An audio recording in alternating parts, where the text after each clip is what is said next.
I attended. Doctor. Yes, how are you? Thank you. Very glad to see you at this meeting. Thank you, sir. How is Professor Olga? She will join us at the moment. Okay, thank you. So, I think we start, John. Yes, if you permit. I'm ready when you are. I attended. Thank you. Immediately. Very glad to see you at this meeting. Thank you, sir. Thank you very How much is Professor for all of you Olga? being present. I can see more than 100 people She are will join us. listening. Of course, Okay, I thank you. can't see all the names and faces, so thank you very much for that. I think we start, Many John. Yes.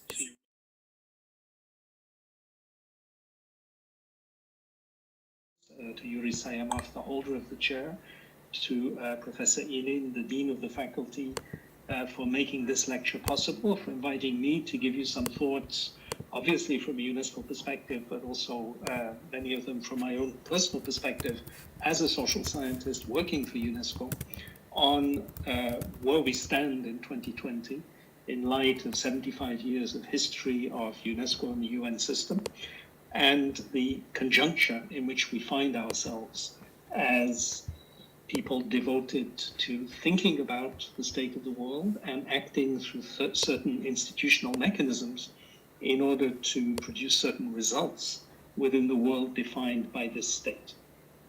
The title given to me on this occasion is a very ambitious one, and I will have, of course, to explain to you first how I propose to deal with this title and how I propose to simplify what could seem like an impossible challenge for the purposes of this lecture.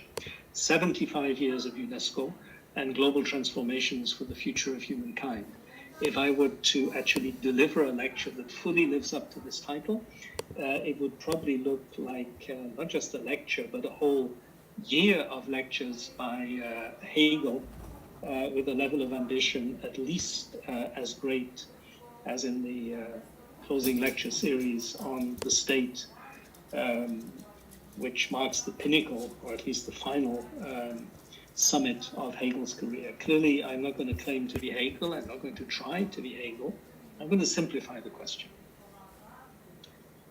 In order to tie together the various parts of this challenge, 75 years, UNESCO, global transformations, the future, humankind, I'd like to ask just one question and to analyze it in terms of just one word.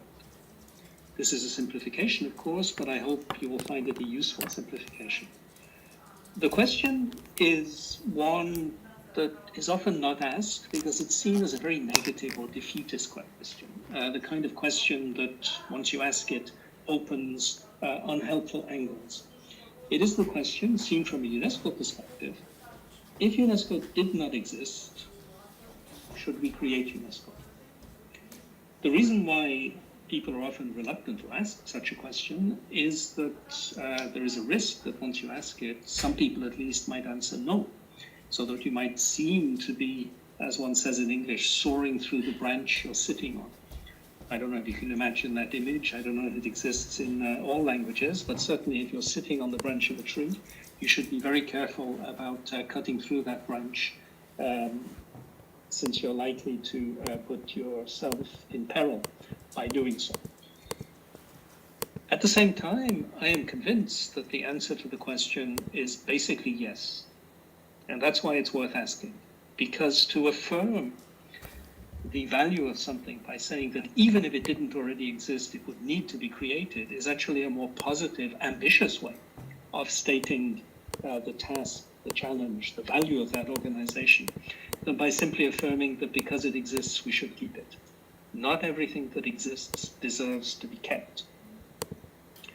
And the word I would like to use in order to address that question is a word that I realize, reading my notes, creates the potential for misunderstanding. So I'll try to clarify the misunderstanding from the book. That will be something very different. I'm not going to give you a lecture on economics and monetary policy.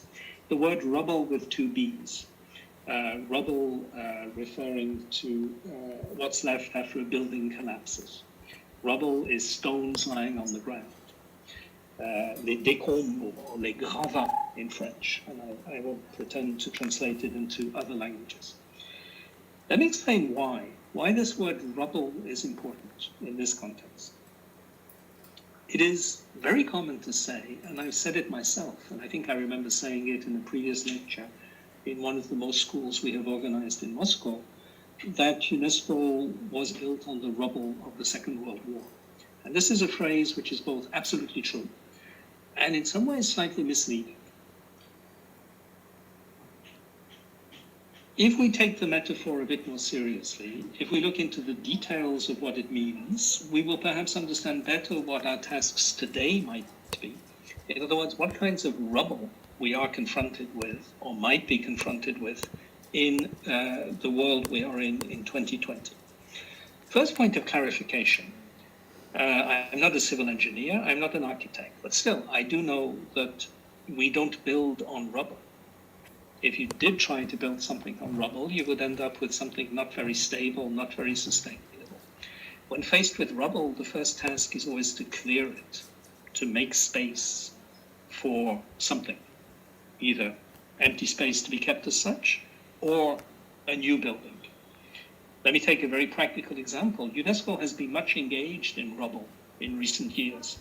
As I'm sure you know, if you follow the activities of UNESCO, in particular in 3 countries, where a combination of war and iconoclastic vandalism has created a lot of very literal rubble, which is also metaphorically the rubble of a certain kind of society or civilization that has been destroyed by recent events. Those 3 countries are Syria, particularly in the context of the historical site at Palmyra, which was destroyed, literally blown up in the recent war, and needs one way or another to be either left as it is or rebuilt in some way, to be defined.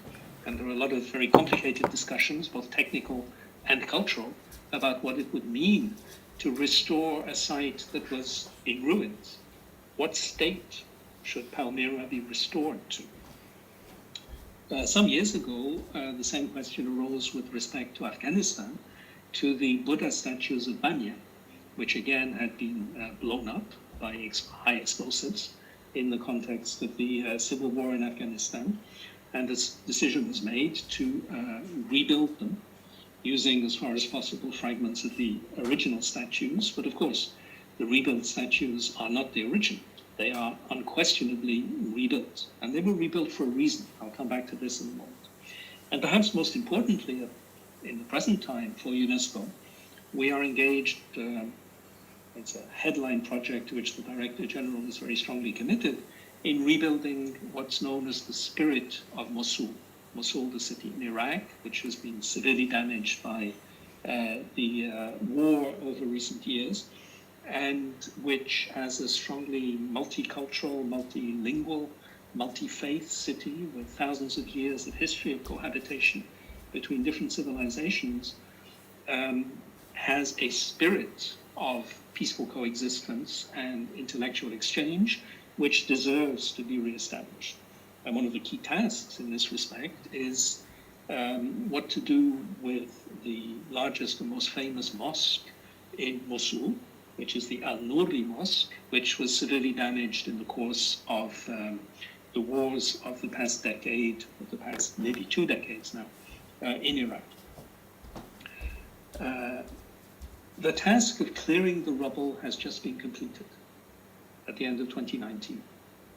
Of course, when I say just, that's a reminder of how strange the impact of the pandemic has been on our perceptions of time.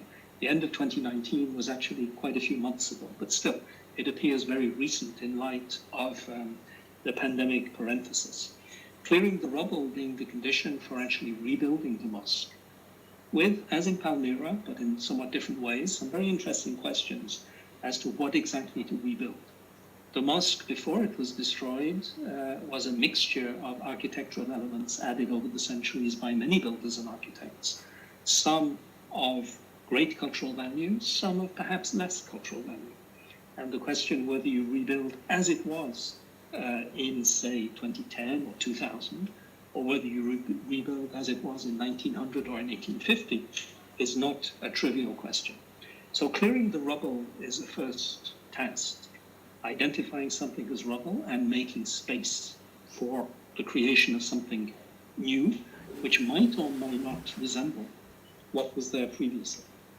But of course, as I've explained in the context of these examples, to call something rubble is to tell a story about it and to give meaning to it. The rubble is not simply stones lying on the ground. It's stones lying on the ground that used to be something else, and in terms of what they used to be, have a meaning that points to something perhaps to be preserved, rebuilt, reconstructed. And those questions are not given simply by the rubble itself, nor even by the prior state of what was demolished.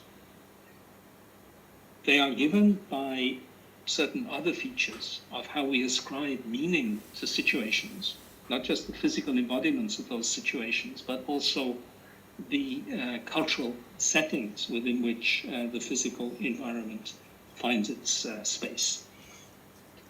Deciding what story to tell about Al-Nuri Mosque, or what story to tell about Palmyra or about the Buddhas of Banyan, is a question that is not determined technically, but determined culturally and ultimately politically. Let me take another example, which you're definitely familiar with because it was shown live on television all around the world. In 2019, the Cathedral of Notre Dame suffered a very serious fire. And of course, the question is how to rebuild. And this question is a tricky one because, as with Al-Nuri Mosque, the state of Notre Dame immediately before it burnt down is historically questionable. In particular, and I'm sure many of you saw this on television, the spire in the center of the cathedral, above the main nave, which collapsed during the fire, was a 19th century addition.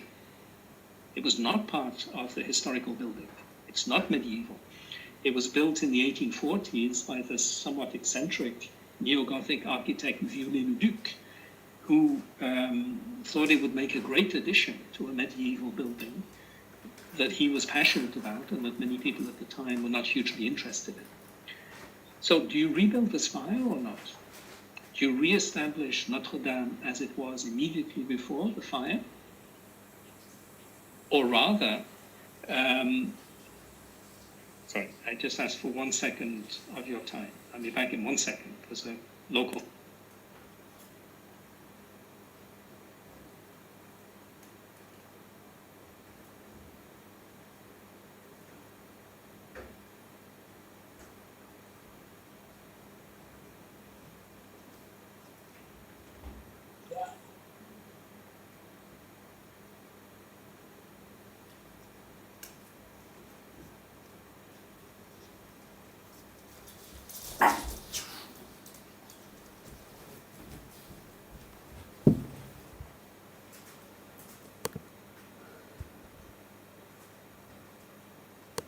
Please accept my apologies. Sorry, there was a local problem I had to deal with.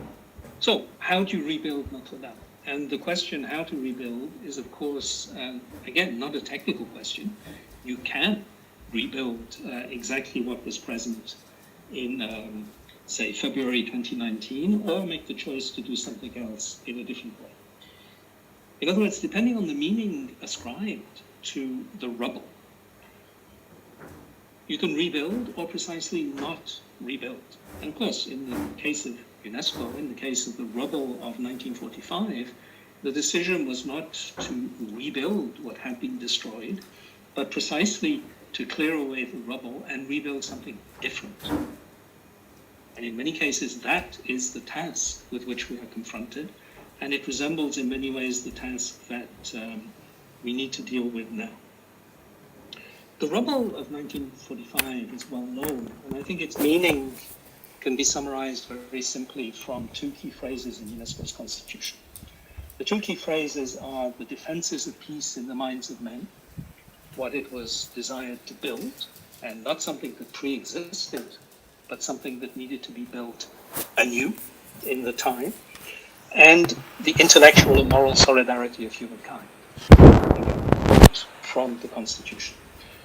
The first point, the defenses of peace in the minds of men, is, of course, as you all know, a very clear criticism of the legal institutional framework of the League of Nations, of the idea of outlawing war, as written into the Briand-Kellogg Pact of 1927, by the affirmation of the fact that peace is not simply a diplomatic circumstance.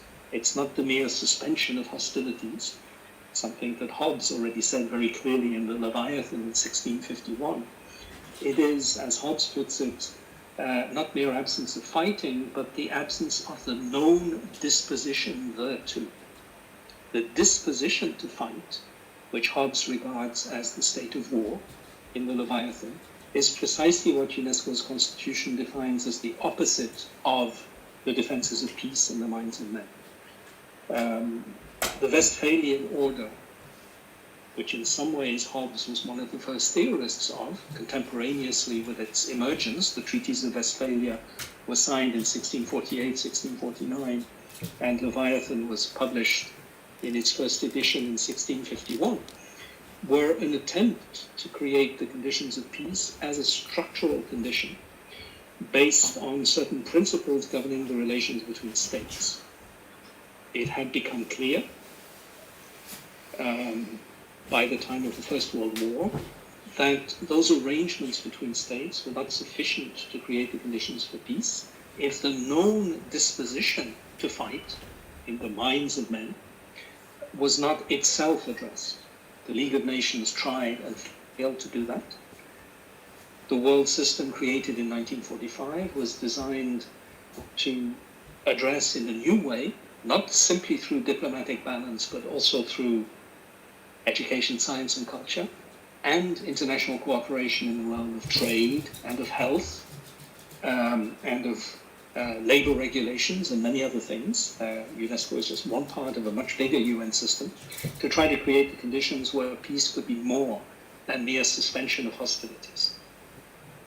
And the intellectual and moral solidarity of humankind refers very clearly to a judgment about what happened, particularly in the 1930s, when art, science, literature, and so on were politically distorted in ways that were considered by the founding the founding members of the UN system as a kind of a crime, both against the nature of knowledge and against the human spirit. In particular, the idea that science should be fragmented into racial science, or proletarian science, or whatever, was considered incompatible with the idea of the scientific enterprise as representing something about not just the intellectual solidarity of humankind, but also its moral solidarity.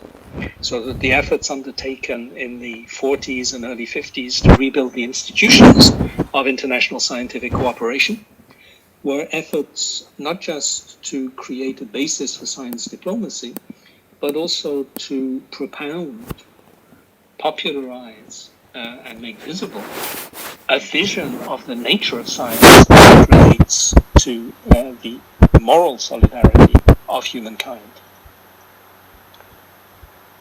Of course, once the rubble of 1945 had been cleared, the construction of this system, which was never a simple reconstruction, was in turn modified by a number of new factors which emerged in the early period of the UN system, and which led the life of UNESCO in particular, but it's true of many parts of the United Nations, to be defined in its formative years, not just by the response to the Second World War, but equally importantly, by the management of the Cold War and the management of the process of decolonization, which was an aspect of the Cold War, but not limited to it.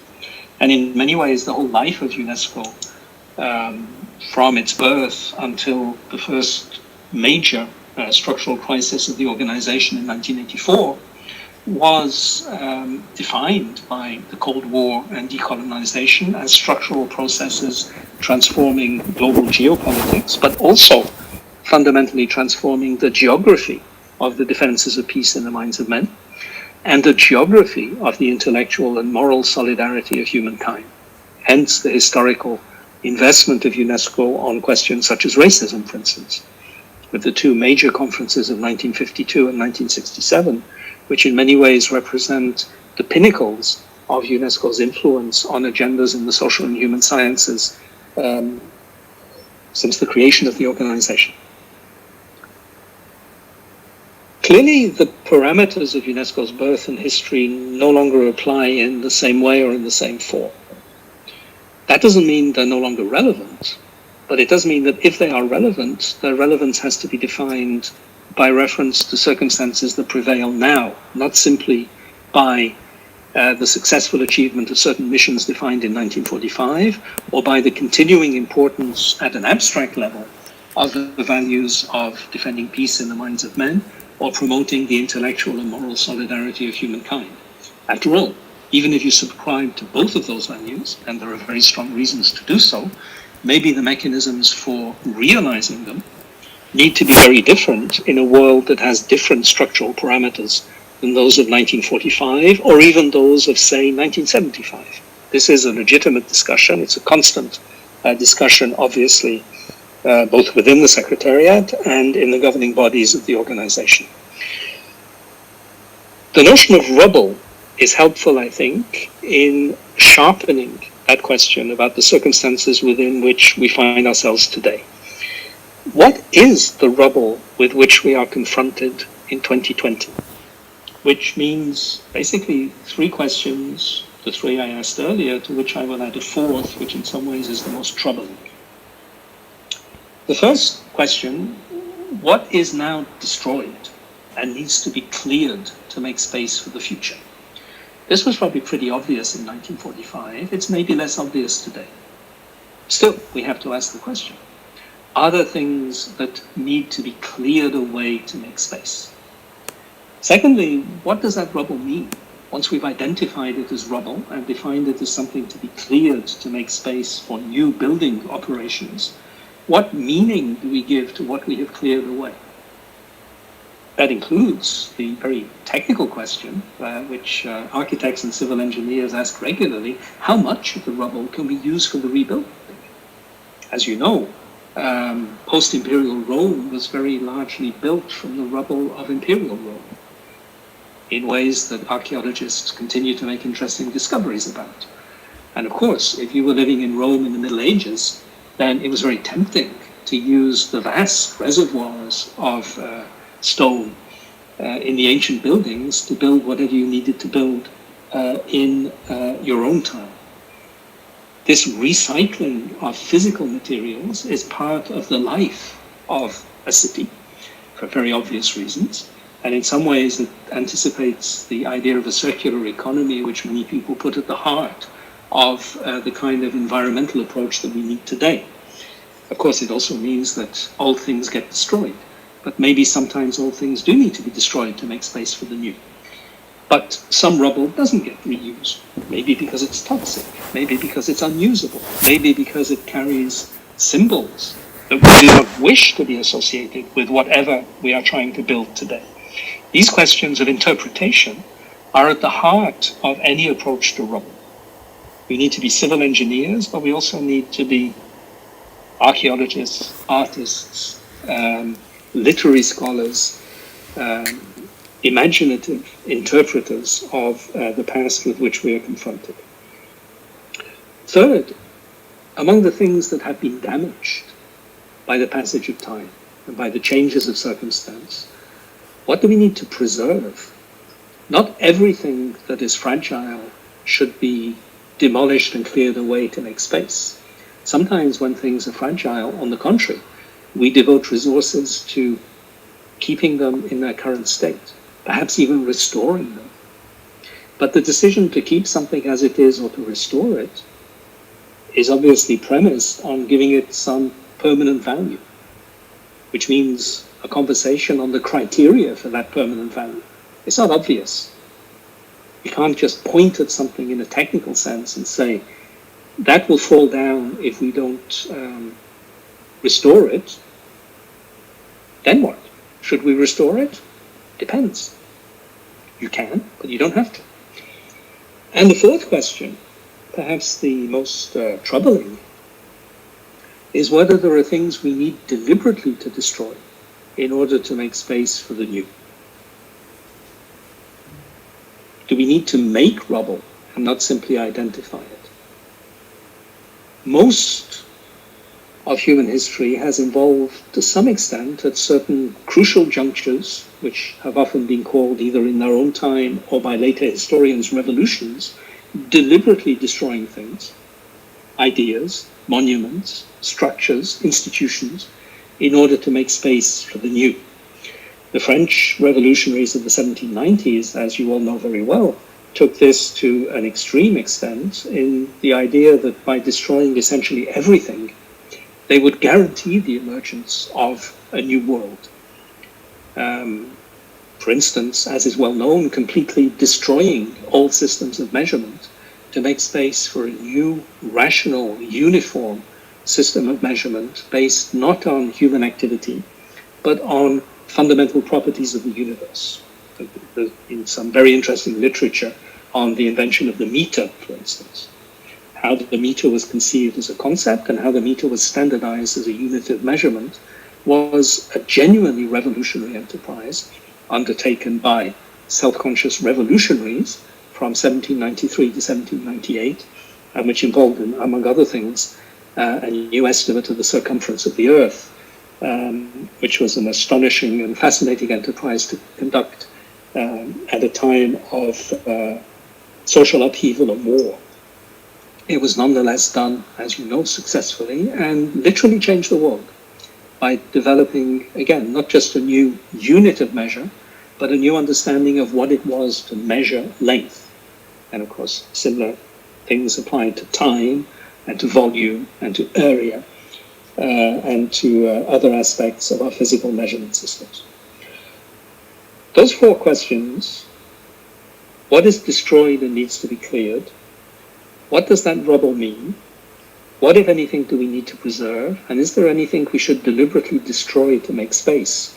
Are ultimately the questions that any time needs to ask itself in terms of its understanding of where it stands and where it might go. You will note that these resemble questions about what the future might bring, but in a slightly different form. They're not about the future, they're about the present and the past. They are recognizing the fact that the future is not so much something to be claimed, something to be analyzed, something to be discovered, as something that will emerge more or less deliberately from the consequences of what we do to try to bring it about. And of course, UNESCO, as you probably know, has a lot of investment in this idea of the future as something that almost by definition doesn't exist yet. I won't go into details on that. Time is too short. But what is important for present purposes is that none of those four questions are mere technical questions that can be answered unambiguously by reference to the best available knowledge. Of course, you can consult experts. You can do a conference, you can write a book. But there is an irreducible dimension of normative judgment and interpretation which goes beyond the technical knowledge on which the judgment can be based. In other words, all of these questions are spaces of political choice. Political in the most general and noble sense of the word. How exactly the political choices might be made is a different question. I am a political scientist by training, but I don't propose here to be discussing the question of which political institutions should shape our futures. We can keep that for the discussion part of this presentation. Furthermore, this is sort of the end of the beginning of my presentation, even though I'm more than halfway through. I think it's important to emphasize, given the time at which I am making this presentation, given the circumstances in which I'm making it, a Congress that has gone virtual in response to the pressure of events, the questions I was asking are not primarily or specifically about the current pandemic, even though there is a fashion to say that we should be rethinking the world in response to the pandemic or rethinking the world after the pandemic. In my analysis, at least, the pandemic is much more of a symptom than an event. Very little of what is genuinely new in the face of the pandemic is really that new.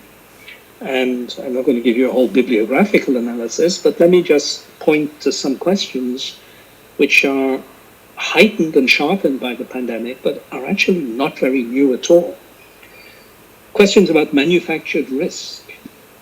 And zoonotic pandemics are the ultimate in manufactured risk, a consequence of the way in which we relate to nature.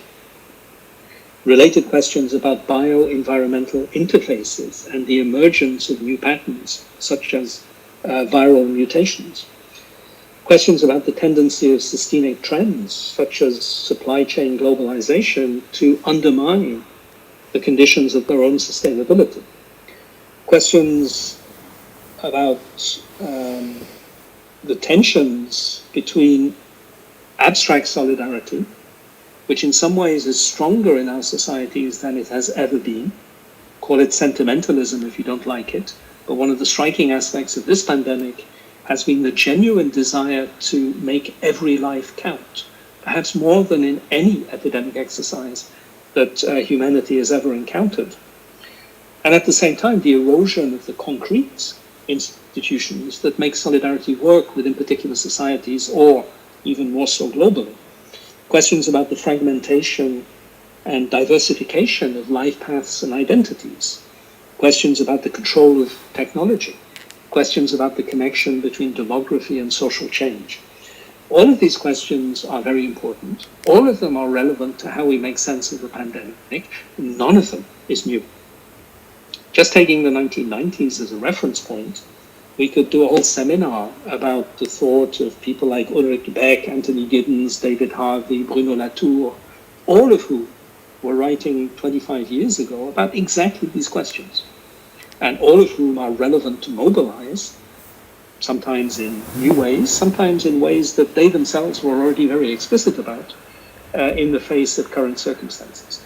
So the problem is less that we're faced with new challenges or problems in some abstract technical sense, than that we are faced with a sudden shift in our vocabulary, in our mindset.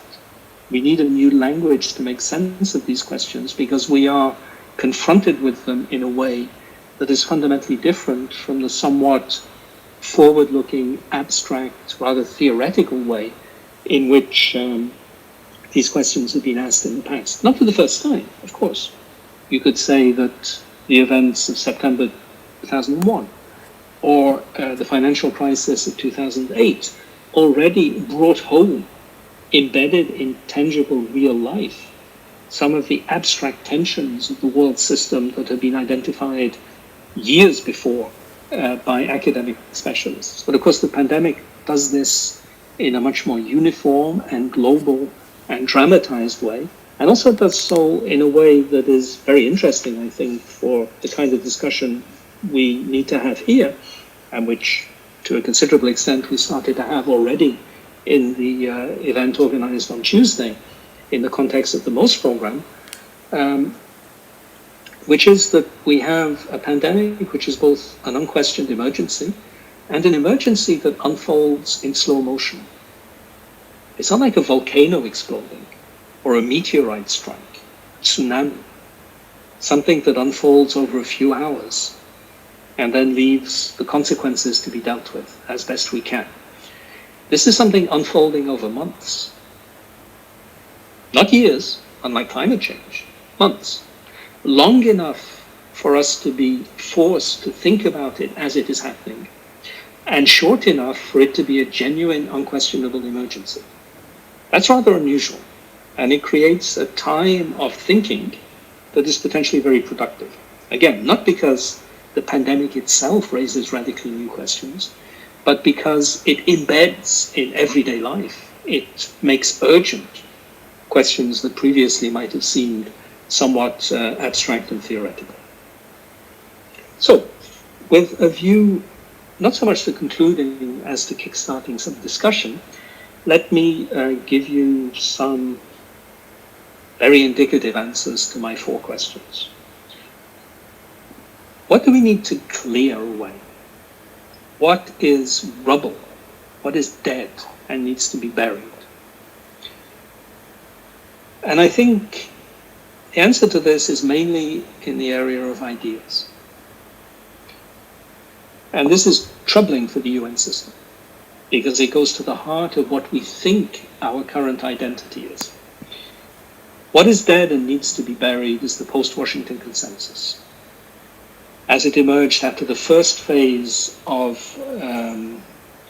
post-Cold War financial integration, after the first crises of structural adjustments in the mid-1990s, as a response to the need to build a world that was more inclusive and integrated and less dominated by a purely financial approach to issues and more sensitive in particular to challenges of trade and technological development. That post-Washington consensus effectively is the Millennium Project, as adopted by the UN in 2000. It is the spirit of the Millennium Development Goals, as adopted in 2000. It is the spirit of the Sustainable Development Goals, as basically the unfinished business of the Millennium Development Goals. What I'm saying, in other words, is that we are, as the UN system, but not just the UN system, effectively still trying to complete the unfinished business of 1995. This isn't uncommon. The European Union has the same issues. The European Union is effectively trying to complete the unfinished business of Maastricht, even though the world in which the Maastricht Treaty was adopted in 1992 has vanished, never to return. And the attempt to use the ideas of the day before yesterday to solve yesterday's problems, unsurprisingly, doesn't produce very effective results. What does this mean for an organization that is part of a UN system which has defined itself by the achievement of the 2030 Agenda? And of course, when I say UN system, I'm not referring just to the secretariats of the UN or its specialized agencies. Every state in the world is a member, a stakeholder in that UN system, and needs to ask itself the same question. At what point do we say it's time to close that particular agenda and move on? The point being, not that the goals that the 2030 Agenda is trying to achieve have somehow become obsolete. Of course, extreme poverty is a scandal. Of course, the oceans need to be protected. Of course, gender equality is a desirable goal to aim for. Of course, universal education is a good thing. The problem is the theory of change connected to those goals that tries to make them an action agenda. And that theory of change was based on certain assumptions about the beneficial patterns of globalization, the beneficial trickle-down of technological progress, and the emergence of a less divided world, better unified by a combination of traditional multilateralism and new forms of intergovernmentalism, of which the G20 is perhaps exemplary. And it's that part that demonstrably isn't working, and perhaps cannot work in its own terms. We need to rethink, in other words, not just the values, and perhaps not primarily the values, but the mechanisms on the basis of which we collectively, as the world, the kind of we that's often used in this kind of context, though of course it's a very divided we that not everyone signs up to, the mechanisms we need to rethink. It is far from clear, and the pandemic has sharpened this perspective very clearly, the questions around climate change also, that there is an incremental path to achieve the objectives we are committed to within the institutions that gave rise to the problems in the first place. Institutions are not good at incremental change. I'll come back to this in a moment. Sometimes the only way to produce change is to get rid of the institutions and build new ones. Of course, there is a politics of this as well. And the politics is both extremely interesting for anyone like me who's a political scientist by training, and often very worrying for anyone who subscribes to a value-driven vision of the global system. Because the politics of what's often called populism, let's keep it as a label, even though I'm not sure it works very well as a concept, are precisely the sign in the real politics of countries around the world that this incremental, technocratic, globalization-driven process of gradual improvement towards the realization of universally shared values, first, doesn't work as a process, and second, doesn't command universal, or in many places, even majority support. The assumption that no one could object to the values that the 2030 Agenda is trying to achieve is an assumption we have to dispense with. Many people do object, either to the values as such, or to the preconditions for their achievement, the kinds of reforms and changes necessary to make them happen. And the connection of political populism with the rejection of science, as seen in many areas, from climate change to this pandemic itself, are a sign of how deep the problem goes. It goes to the heart, ultimately, of, to quote UNESCO's constitution once again, the intellectual and moral solidarity of humankind. Populism is, among other things, a very visible breakdown of that intellectual and moral solidarity, combined with a rejection of the principle of intellectual and moral solidarity. Now, of course, it's easy to exaggerate this tendency, and if you track social media, you will see the most hysterical expressions of the objections and will therefore probably overestimate their importance. But still, there are real-world phenomena that correspond to those social media explosions, and it would be unwise not to take them seriously. Secondly, what does that rubble mean? If it's true that we are still trying desperately to keep alive an ideological configuration that is definitively obsolete, what should we conclude from it?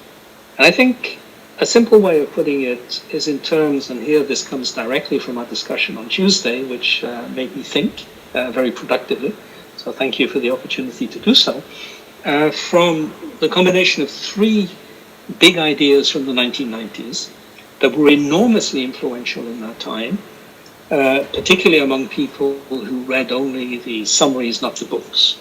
These are the ideas of soft power, of the end of history, and of the clash of civilizations. Joseph Nye, Francis Fukuyama, and Samuel Huntington, respectively, said things that were more subtle, more nuanced, and much more interesting than the ways in which their slogans have penetrated public debate. But the post-Washington consensus, or the Millennium Consensus, or whatever else you want to call it, is in a sense the confluence of those three ideas. The idea that we have left behind us a certain mode of international politics, which has created a space for technocratic management of globalization through means that were based on some combination of the use of soft power, the recognition of the end of fundamental ideological oppositions, and the need to manage the risks of cultural rejection of globalization. Fukuyama, Nye, and Huntington weren't saying the same things. In fact, Huntington was consciously writing against Fukuyama. But the point is that those ideas converged in a diagnosis and in a project. And the project was basically the view that the only limits to globalization were cultural, and that overcoming the cultural limits to globalization was the essence of the Millennium Project. It hasn't worked. But the reasons why it hasn't worked have to be taken seriously as problems with the underlying framework.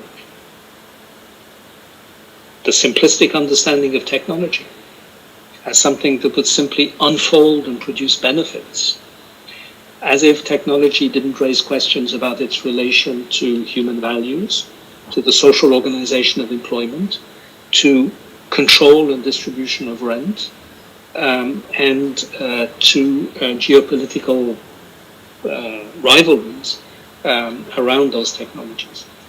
It was also a configuration that was insufficiently attentive to environmental issues, even though the Rio conference in 1992 set the terms of reference for current environmental concerns.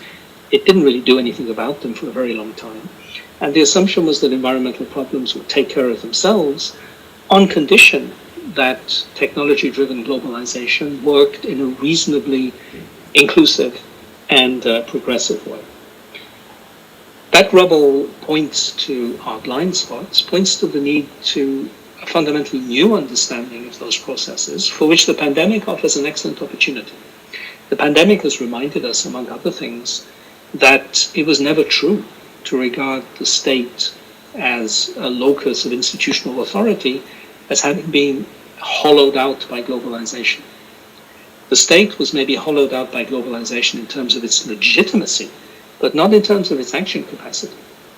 La preuve, as one says in French, the ability of states, even states that would not necessarily be regarded as strong states, Greece, Senegal, to respond in surprisingly assertive and effective ways to the public health crisis, including placing restrictions and constraints on the movement of their citizens that would have been considered unimaginable and probably impossible to implement by states such as those. Again, look at how Greece managed the pandemic and revisit some stereotypes about the weakness of the Greek state. Now, of course, there's a political sociology of this. There's some interesting writing about how the financial crisis prepared the conditions for Greece to deal effectively, at least in a narrow sense, with the pandemic. And there's some very interesting discussions there. I won't go into them. But what is striking is that that assumption, we can drop it. It was never true. And it has been shown live not to be true. What do we do with that? That's a different question. What do we preserve, given that some things have collapsed and do not deserve to be rescued? That doesn't mean everything deserves to be cleared away. But the question what to preserve is not a technical question, it's a normative question. And it's not clear whether we have the kind of basis for a consensus on founding values that existed in the circumstances of 1945 when the victors of the war against fascism could agree on a small number of very important things, at least for a while. It's not clear that there's any similar kind of agreement that would allow a new consensus to emerge, underwriting the things to be preserved in ways that will guarantee that they would actually be taken seriously. Partly because winning a war gives a much more concrete and tangible sense both of what the rubble is and who the enemy is than simply going through a crisis. You need more imagination to deal with the crisis than to deal with the consequences of a global war. I would argue normatively, and I could justify this in ways that perhaps might convince at least some of you, that the idea of a space for deliberate action in the service of peace and solidarity at the global level is still a set of values that deserve subscription, and that it is possible both to defend those values and to provide a basis for acting in response to those values. Let's keep that for the discussion. And let's beware also of repetition as farce, to borrow a famous image from Karl Marx. If everything happens twice, once as tragedy, once as farce, then we have to be careful not to fall into a farce of trying to recreate the conditions of 1945 when the structural environment is no longer there. If there is a farce of peace and solidarity in our late period, it's probably professional sport. FIFA is the repetition as farce of the founding principles of the UN. So we should look with interest at the way in which the farcical character of what's happened in FIFA over the past few years is gives a cautionary tale of how we should be careful not to try simply to replicate. Whatever we produce now will need to be genuinely new. Otherwise it won't work. Not because Karl Marx's famous dictum about the second Napoleon le Petit, as Victor Hugo, who hated him just as much as Karl Marx did, termed him. It's not a universal eternal truth. But because of the way in which history is appropriated reflexively by actors who seek to present themselves as replicating something that happened previously, for their own benefit, of course, and because they think it's the right thing to do, the element of farce is built into the reflexive appropriation. So let's be very careful about trying to reflexively appropriate the spirit of 1945 in order to rebuild today. What we need is the spirit of 2020. Not reducing it to the pandemic, as I said earlier. Which leads me to the fourth question and the final question, which I will leave hanging as a conclusion to this lecture, which has already been as long as it needs to be. What to destroy to make space? In other words, what would a revolutionary project look like today? Because any project that deliberately destroys in order to make space for something new is, by definition, a revolutionary project. For better, for worse. In the same way that 1945 was a revolutionary project, but that didn't really have to destroy things because they had already been destroyed.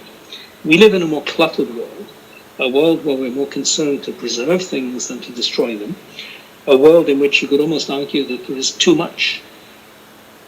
Even within the UN system, 57 separate entities. Do we need that many? But none of them ever get closed down, do they?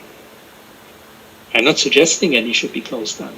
I'm just raising the question, how do you justify the particular institutional arrangements? At some point, some things, in order to create space for novelty, will need to be destroyed. Deliberately, in a nice way. Not destroyed in a purely negative way. Destroyed because they have served their purpose, can be given a nice send-off, burial with all the honors, as one says, in order to create space for something new. But of course for that, there would need to be some agreement on what fundamentally new things might be desirable. And on this I would be very pleased to have a dialogue with you. I have no brilliant idea on what new things might be desirable. But I do know that incrementalism, trying to make the world a better place with all the baggage, at some point becomes impossible. The stairs are too steep. We've all tried to climb steep stairs with 2 suitcases, right? You can't do it. At some point, one of the suitcases has to be left behind. Of course, when you're on holiday, you take one up first and then come back for the second. But history doesn't work that way. It doesn't give you the opportunity to come back for the other suitcase. And as a joke, I'm culturally obliged to make jokes when I make presentations. It comes from being born English. There is, if you're familiar with the work of Douglas Adams, you know that the question when and when not to go back for one's handbag is absolutely central to the late stages of The Hitchhiker's Guide to the Galaxy. And we never know exactly when to go back and when not to go back. That is ultimately the non-intellectual, very trivial way of putting our current challenge. Should we go back for our handbag or not? What did you think? Thank you for listening to me for 55 minutes on Zoom, which is a challenge, and I'm really delighted to have some time to dialogue with you on what you might have thought of some of the ideas I've been throwing out. Thank you. John, thank you very much for this, as we already are accustomed, brilliant lecture in brilliant English. And very provoking thoughts, very provoking new discussions, and really is a point of view that the crisis should not be considered as a negative phenomenon only. It might have a positive role, as Joseph Schumpeter has put it, as a creative destruction, just to clean place for some new development, some new vision of the world, which many say will not be after this crisis the same it was before. Anyway, if you permit, because there are 155 people at this platform at the moment, if you permit some questions to you, I don't know to what extent your time permits it. My time permits, and it will be a great pleasure to discuss. Anyway, we are very grateful to you for this lecture. It is the platform, the scientific platform which closes the whole Congress. It is actually the last, let us say, point which has been put by you in our Congress story, which we discussed today, is could be seen as a very successful one. Thank you so much. Thank you. So, any questions, please?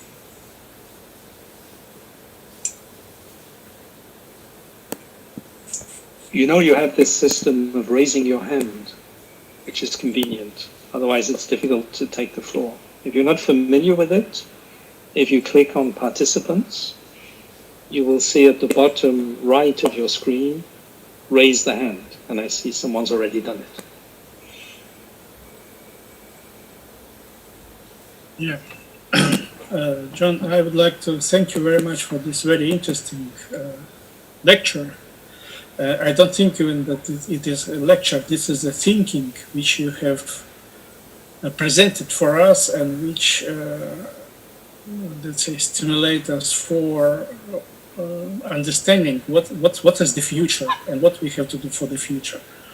And I think that the work which has been done by the preparation of the globalistic Congress and the opportunities for us to meet in this very uneasy situation, I think this is very important element proving that the people have to think over what we have to do in coming future, because it will demand from us a substantial proposals for the changing of the societies, for the changing of the managers, for the changing of the approaches towards the education, because a lot of things which we can construct, we can do it only by preparing the people to think in the common way. Unfortunately, today we see that there is a very big divergence in this process. And what we have to do, this is to continue this dialogue, this discussion.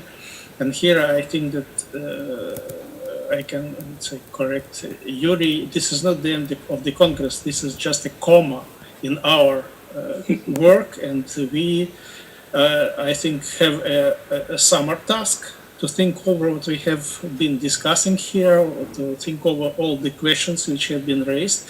And in autumn, I think that we have to come back, taking into consideration that the situation maybe will become a bit more clear to what extent the pandemic has influenced the thinking in the world, and to what extent we can change the world after this pandemic.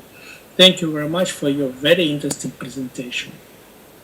Thank you for your generous comments. Let me add maybe one point of a procedural nature, because you very correctly reminded us that the objective is to keep this Congress going as an ongoing discussion, which is that, as those of you who attended the special session on Tuesday know, one of UNESCO's challenges at the moment, something that the Director General is personally committed to, is to strengthen UNESCO as a laboratory of ideas. UNESCO has always claimed to be a laboratory of ideas, but we really need to make it real.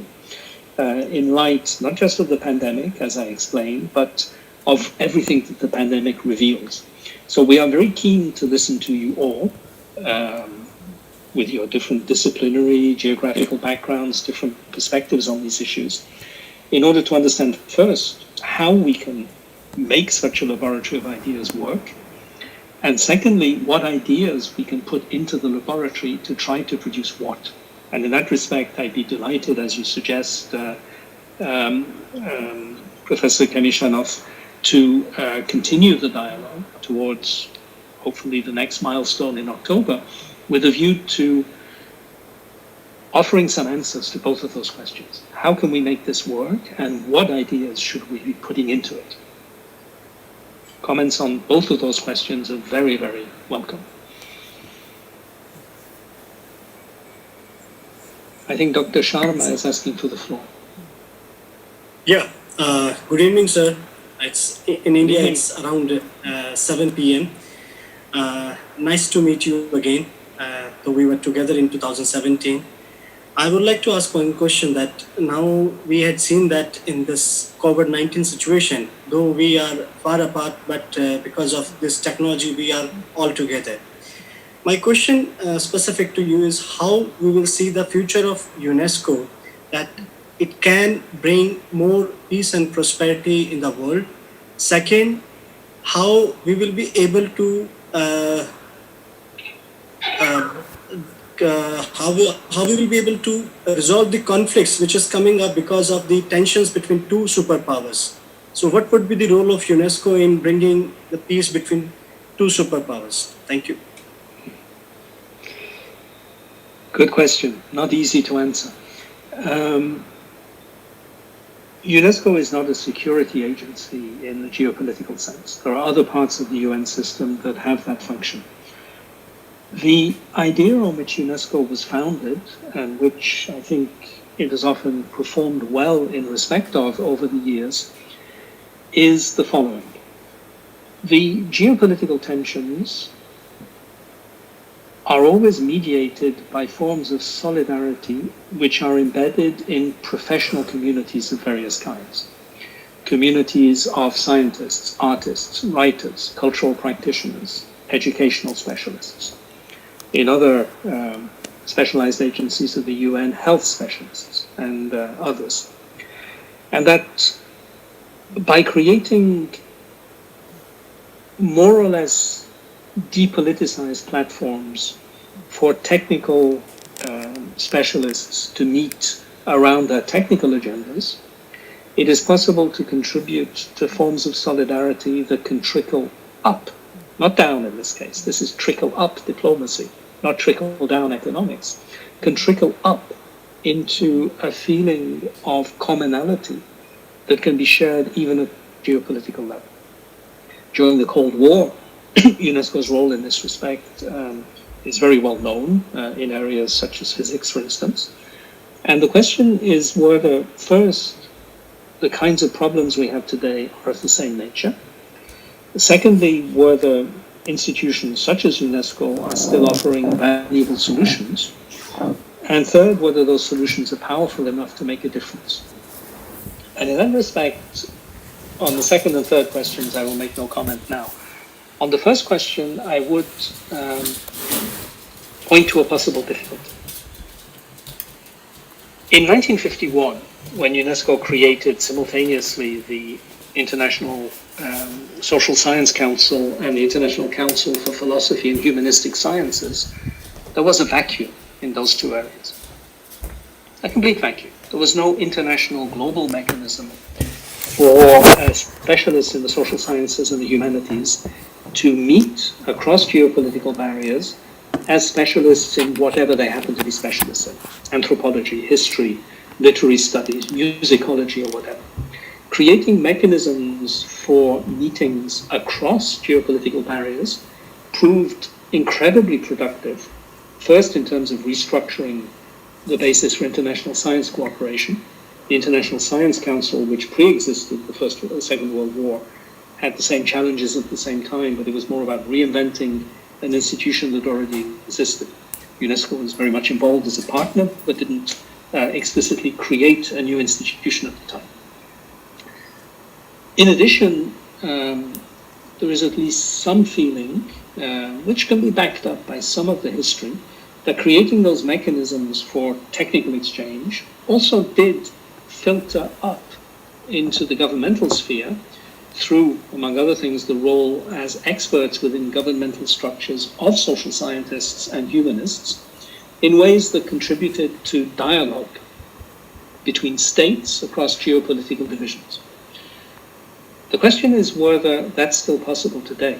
And of course, in a world where the globalization of science no longer needs global institutions, it's not obvious that that way of doing things can be replicated. The current pandemic is a good example. There's a lot of debate about the role of the World Health Organization. But what's very interesting is that, put to one side those debates about WHO as a specialized agency of the UN, and look at the ways in which scientists have been sharing information during the pandemic directly, using social media. And I'm sure many of you have seen this as I have. Doctors in one country just calling on Twitter for clinical experience that they could rely on, and getting it from doctors in other countries. People they'd never met, people whose opinions were not being filtered through the kinds of representative bodies that the UN system is good at creating, ideas that perhaps had not been properly validated, so that there are difficulties about the speed of scientific exchange in this context, but still a level of circulation that in some ways has been extraordinarily productive, particularly with regard to clinical protocols, but also with regard to genetic analysis of the virus itself, and to the extraordinarily rapid process of starting experimentation on various possible options for vaccination. And you know that there are many different ways of designing a vaccine, and basically all of them at the biomedical level are currently being experimented somewhere. But if the global institutions can simply be bypassed by direct relations between individuals, what does that mean for the global system? That question, I think, deserves reflection.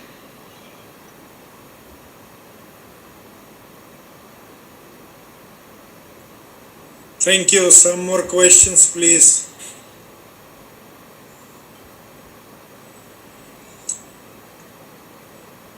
Yep, we have a request for the floor from Robert Harrop. Dr. Kроули, thank you very much for your lecture, and I'd like to thank Yuri Sayamov as well for the invitation to be involved in this lecture.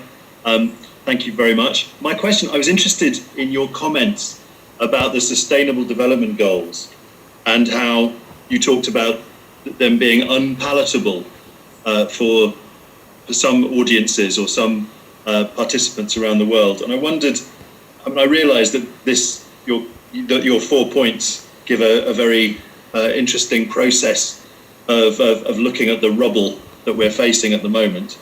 But I wondered if you could give some points about given the immediacy of the problems around the Sustainable Development Goals, if you could make some suggestions about how to make them more palatable in the present climate. Good question. To answer it would require a judgment that I'm not confident in making as to whether the rejection is mainly about the values or mainly about the mechanisms. If you look at the US, for instance, where hostility to the UN system is significant in a certain fraction of the population, a very politically active fraction of the population, it's not always easy to tell whether what is being rejected is the very idea of global solidarity or the specific mechanisms of the United Nations and other mechanisms that have been developed to try to implement it. Hostility to the second is undoubted, and it's virulent. On the first point, I'm not entirely sure. I think more study would be required in that respect. In Europe, in countries like France or the UK, the position is similar, but I think the fraction of the population that subscribes to those kinds of theses is perhaps somewhat lower. But if you look at it in terms of national politics, the UN doesn't loom as large in national politics in either the UK or France. Many of the characteristic divisions of the recent period, which are very similar between the two countries, are divisions between basically forms of populism on both political wings versus technocratic centralism or centrism in the middle, centrism rather than centralism. Obviously, the current phases of the two countries are different. The current UK Prime Minister is the face of one version of populism, whereas the current President of France is the face of one version of technocratic centrism. But the polarities are similar, even if the current political configurations are opposite. And many of the issues, even if they're not focused on the global system, are actually similar in nature to those that drive opposition in the US to the global system as such.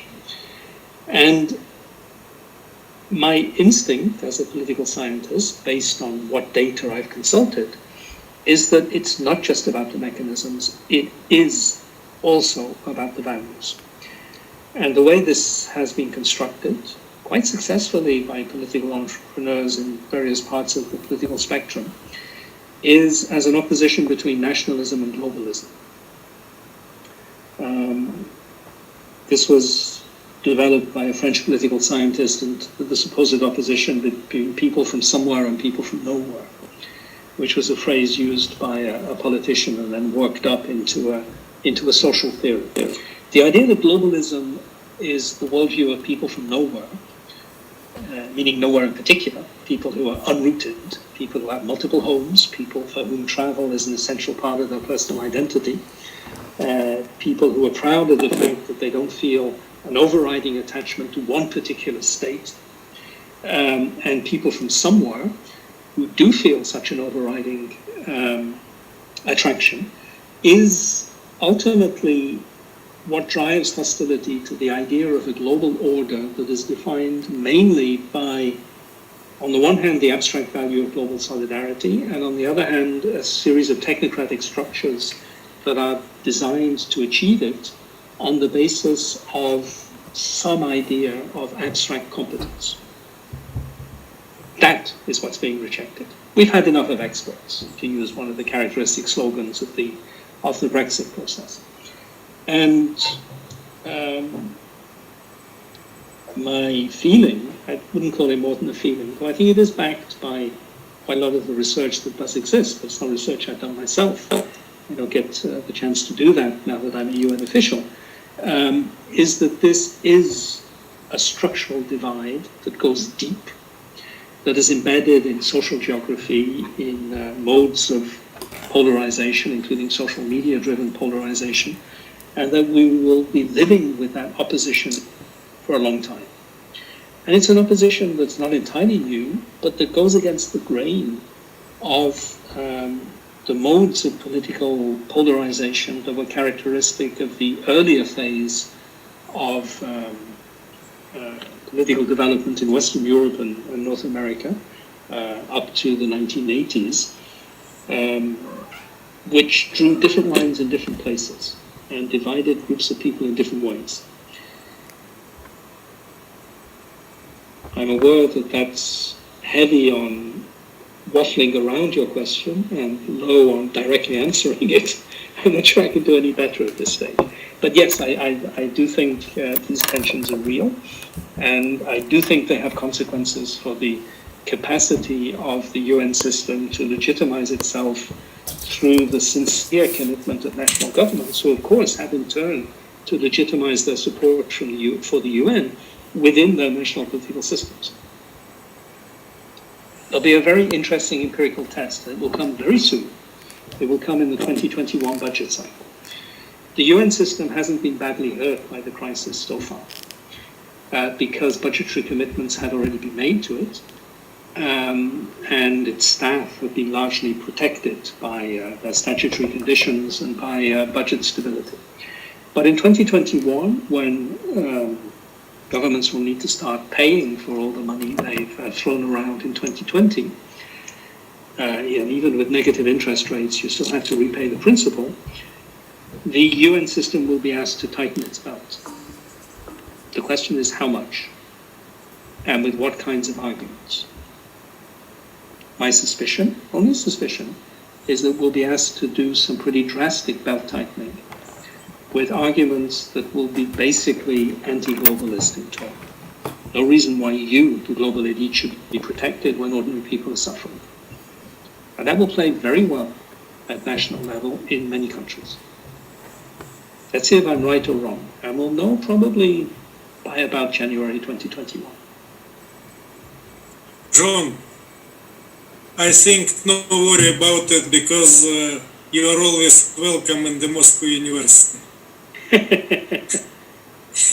And I use this possibility to say hello to our friend Carlos, who appeared on the screen. Carlos, hello. Hello everybody. Good to see you again. Hi, Carlos.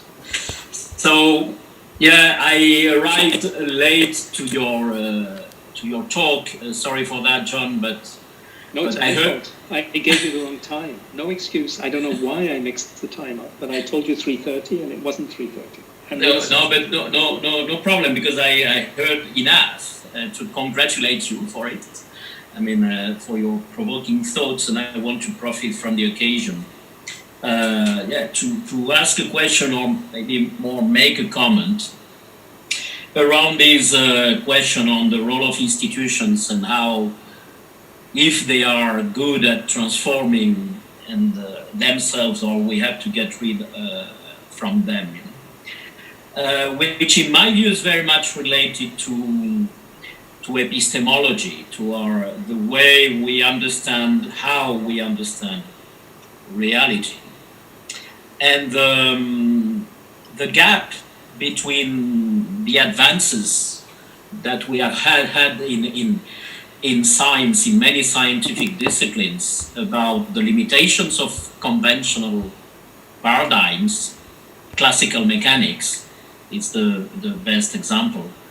In physics today, of course, any physicist will say, well, classical mechanics is a paradigm which works well in a certain domain of applicability, but there are many other domains in which that does not work, right? We have not done, for reasons which are not easy to fully understand, we have not done the same job in other disciplines of not getting rid, but accepting that a certain paradigm is only applicable for a certain type of situations. And we are going on with the paradigm of classical mechanics in the organization of our social life. So just for instance, you mentioned, well, the UN system has 57 entities, and it's, you see that in our governments organized, we tend to split reality into smaller pieces, into ministries, into departments, and each department has to deal with one particular issue, while all issues, and the characteristic of complexity is interdependency. So all issues are interdependent.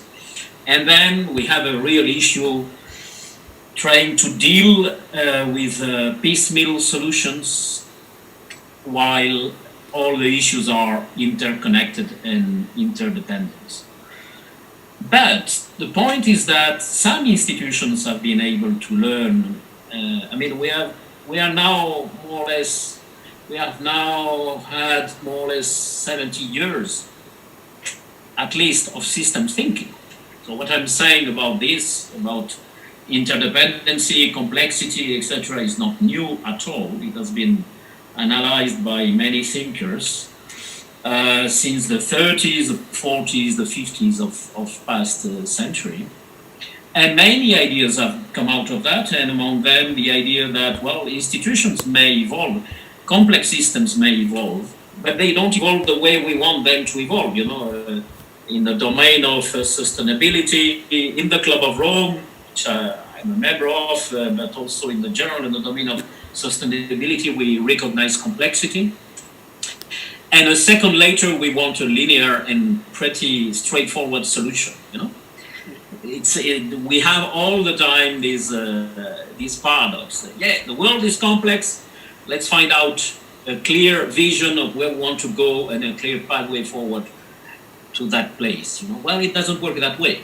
Complex systems learn new patterns.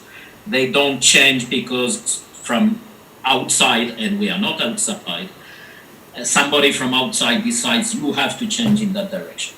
But the point is that some organizations have been able to at least draw conclusions from all these findings of systems thinking and cybernetics and all these disciplines. And that's the private corporations. So the history of the evolution of these disciplines is also, and I think I would say regretfully, the fact that they have been heard. Systems thinkers have been heard more by private organizations in the world, which to a certain extent have learned, and have learned how to learn based on those ideas. And if you look at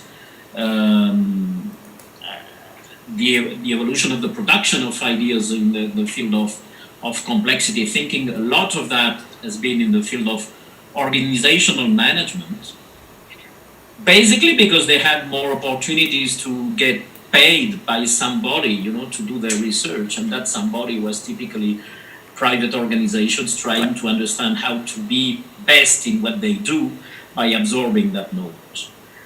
That hasn't happened, as far as I am aware, in the domain of public administrations and multilateral institutions. And I'm not sure to understand why it didn't happen, and I'm still optimistic that it could happen in the future, which would be a sort of way out of keeping everything as it is, which is not an option, as you put very well. But not, the other scenario being getting rid of the institutions we have. My question is, well, will that happen, and to what, into what will we get if we do that? Because there are many temptations to get rid of the institutions we have for bad reasons, or what I consider bad reasons. So in the middle of that, there could be the pathway of the institutions which exist learn from all this incredible amount of knowledge acquired about complexity, complex systems, cybernetics, and so on. But it hasn't happened, at least yet. So I just wanted to share this with you, and of course I'm happy to hear what is your thinking about that. Thank you. Thank you. It's a great question, and my thinking would be a whole other lecture. So let me try to summarize very simply. At the core of the answer lies, I think, the failure of new public management, another hugely influential idea from the 1990s, which was the idea that by changing the management principles of the public sector, you could produce the valuable features of the private sector within the public sector. And this has worked very badly. The university has been one of the most characteristic guinea pigs of new public management in the public sector, and it has produced some very perverse consequences, including, of course, the ever-increasing ratio of academic managers to academics actually teaching and doing research, which is characteristic of universities everywhere. And, of course, the managers are much better paid than the academics who actually do the work. And academics complain constantly about this.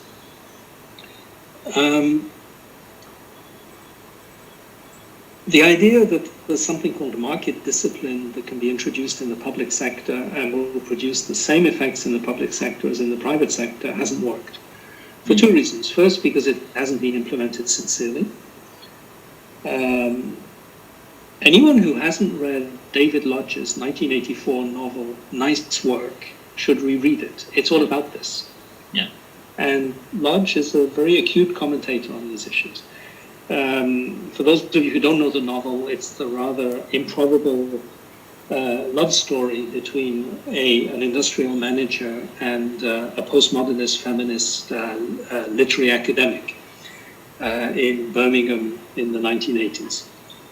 And the industrial manager at one point makes a very surprising intervention when he's invited to attend a departmental council in the university. And the departmental council is going on about how it's going to produce market-based incentives for academic productivity. And they expect the industrial manager to applaud and say, this is great, and this is exactly what you should be doing. And he says exactly the opposite. He says, you are playing at market discipline, but there's actually no market and no discipline. And by playing at it, you will produce, predictably, toys, not real change. The only way, in other words, market discipline doesn't work through discipline. It works through creative destruction, as Yuri said earlier, quoting Schumpeter, who on this point was absolutely right. Mm-hmm. And creative destruction is an evolutionary process. There's no way of predicting in advance who will survive. The point is that differential survival drives systemically positive change. And those who survive are not those who deserve to survive, they're those who actually survive. It's a self-referential process. Of course, there's a whole history of social Darwinism trying to moralize survival, differential survival. Herbert Spencer's phrase, the survival of the fittest, was a slightly desperate attempt to say that those who survive deserve to survive. But of course, if you're a real Darwinian, the answer is rubbish. Those who survive, survive. End of story. They don't deserve it. There's no difference between luck and merit. Interestingly, a point also made by John Rawls in his theory of justice, but that would be a whole other discussion. The attempt to apply new public management was primarily ideological. It was based on admiration for the private sector by people who knew nothing about the private sector. And as a result, they picked up on the wrong features of the private sector and ended up creating in the public sector the worst of all possible worlds. All the sclerosis and timidity of the public sector combined with all the brutality and PowerPoint thinking of the private sector. Whereas what's good about the private sector is not PowerPoint thinking, it's the opposite. PowerPoint thinking is what gets in the way in the private sector as well. In order to get out of this set of traps, you would have to take the evolutionary metaphors seriously. But that would involve giving public institutions the opportunity to fail, the opportunity to define themselves, the opportunity to split and spin off. And the public sector has none of those things. And it's very interesting how this turns up in UNESCO. I don't know how many UNESCO colleagues are on the line, but they will recognize this. In an organization like UNESCO, when it runs through the whole UN system, one of the first questions people ask, including our member states and the governing bodies, is, does UNESCO have a mandate for this? But once you ask that question and take it seriously, you can forget any private sector evolutionary process. If your existence is defined by your mandate, then you are locked into a basically an engineered process. Mm-hmm. The analog of which is mechanistic design, not evolutionary emergence. If you want evolutionary emergence, you have to drop mandates. There was an interesting article in The Economist a couple of years ago, which was comparing the survival of different institutions. And it compared two institutions in a quite interesting way. It compared the Carnegie Endowment for Peace with IBM. The point being that the Carnegie Endowment for Peace has a mandate. It has a purpose written into its founding articles. It's there to do a certain thing, which means that it can only succeed or fail in doing that thing. It can't invent for itself a radically new purpose, no more than UNESCO can. IBM has reinvented itself 3 times. Fundamentally and very radically. From essentially a builder of business machines, the original meaning of the word, to a supplier of comprehensive computing services to large corporations, to a primarily consulting company, the basic principle of which is to help people understand how to use technology. And each of those 2 turning points in the 3 successive existences of IBM has flirted with bankruptcy.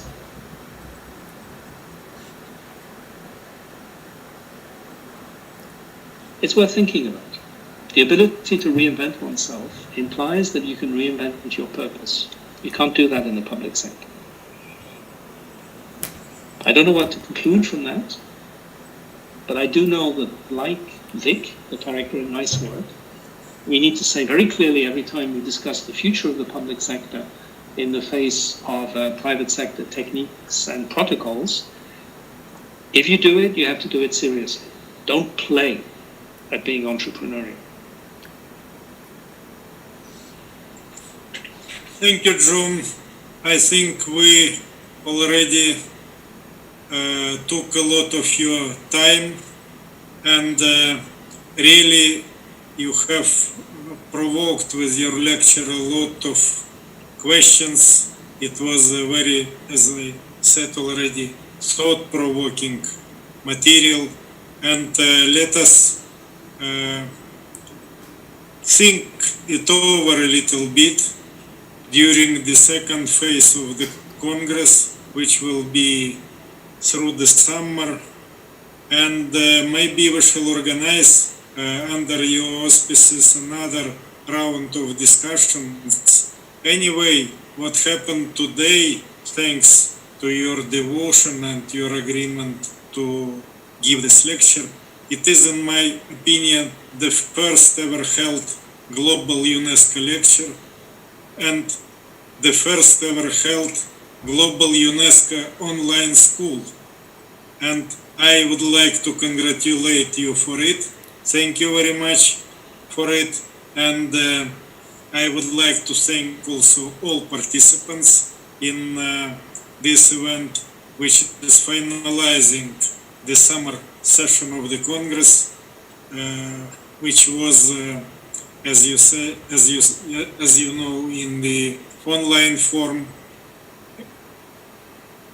On one hand, of course, it is a pity that we could not be close to each other and embrace each other, but on the other one, it has helped us to involve more people from all coins of the world, to make them join our platform. For us, it was a very good experience, and I would like to use this opportunity to thank again, first of all, UNESCO, who was very much involved in this Congress. I would like to thank especially the Assistant Director General, Professor Stefania Giannini, for her speech she gave at the opening of the forum.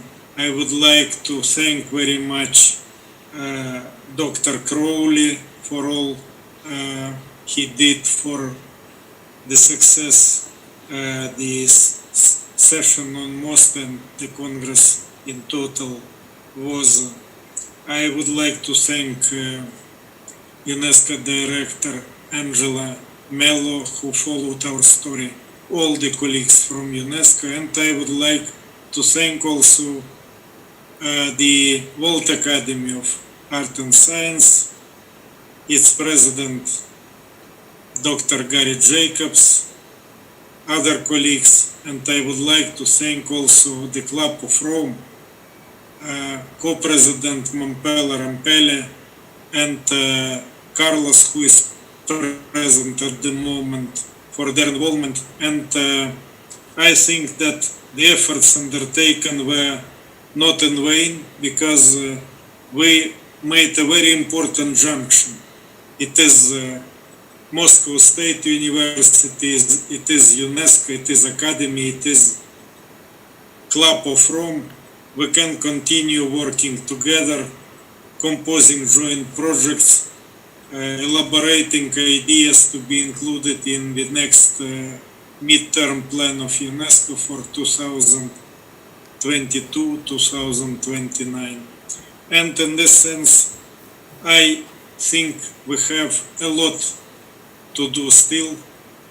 A big work is in front of us, but it is a work of intellect, it is a work of our brain, and it is a work for, as we put it, for the forum of May 20, it is the work for civilization prospects and the future of the humankind.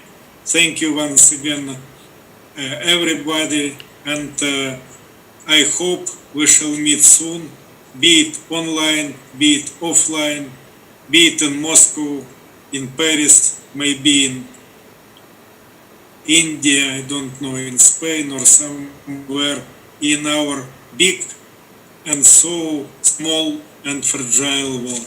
Thank you so much. Thank you very much. Thank you to you. Thank you. Thank you very much. Thank you for excellent organization of all these events, and thank you so much for the partnership with UNESCO, which we value greatly. Thank you. Thank you, and hello Thank to you so much. a lot Goodbye. of health, above all, no virus, good mood, a lot of happiness and love to everybody. Thank you. The same to you Thank you. and to everybody. Bye to all. Bye bye. Thank you very Bye. much. Bye-bye. Looking forward to see you again, all of you, in person. It will be a pleasure. Thank you very much. Bye-bye.